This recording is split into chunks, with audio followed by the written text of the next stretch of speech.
26,34,1007 രൂപ ചിലവും 23,38,107 രൂപ മിച്ചവും പ്രതീക്ഷിക്കുന്ന ബജറ്റ് ഗ്രാമപഞ്ചായത്ത് വൈസ് പ്രസിഡന്റ് ലക്ഷ്മി ഹെലൻ അവതരിപ്പിച്ചു.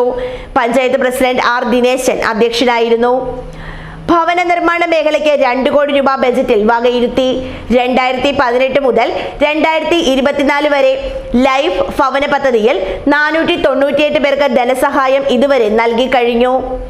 പഞ്ചായത്തിലെ മാലിന്യ സംസ്കരണം കുറ്റമറ്റതാക്കാൻ വേണ്ടിയുള്ള പ്രവർത്തനം നിലവിൽ പഞ്ചായത്ത് നടത്തുന്നു.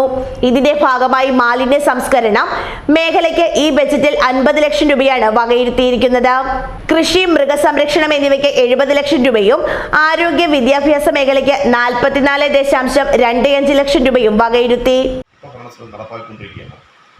അതോടൊപ്പം തന്നെ കേന്ദ്ര ഗവൺമെന്റിന്റെ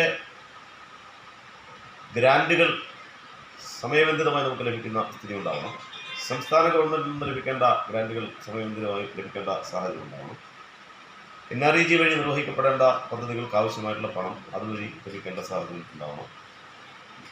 അതോടൊപ്പം നമ്മുടെ മറ്റ് തദ്ദേശ സ്വയംഭരണ സ്ഥാപനങ്ങളുടെ ഷെയർ, അവരുടെ വിഹിതവും കൂടി യഥാസമയത്ത് ലഭിക്കുന്നതിൻ്റെയും കൂടെ കണക്കാക്കിക്കൊണ്ടാണ്, ഒരു പ്രതീക്ഷ വെച്ചുകൊണ്ടാണ്, കഴിഞ്ഞ വർഷത്തെ കണക്കൊക്കെ എടുത്ത് പ്രതീക്ഷിച്ചുകൊണ്ടാണ് ഇപ്പോൾ ഈ കണക്ക് അവതരിപ്പിച്ചിട്ടുള്ളത് എന്ന് ബഹുമാനപ്പെട്ട എല്ലാവരും മനസ്സിലാക്കണം എന്നൊരു അഭ്യർത്ഥന ആദ്യം തന്നെ വയ്ക്കുകയാണ്. 2, ഭവന നിർമ്മാണത്തെ സംബന്ധിച്ച് പറഞ്ഞാൽ 2 കോടി രൂപയാണ്. മഹാത്മാഗാന്ധി ദേശീയ ഗ്രാമീണ തൊഴിലുറപ്പ് പദ്ധതി, ഭിന്നശേഷി വയോജനക്ഷേമം ആശ്രയ പദ്ധതി ഉൾപ്പെടെ ദാരിദ്ര്യ ലഘൂകരണത്തിനായി 10 കോടി രൂപയും ബജറ്റിൽ വകയിരുത്തി. വിവിധ കുടിവെള്ള പദ്ധതിക്ക് 21.50 ലക്ഷം രൂപയാണ്.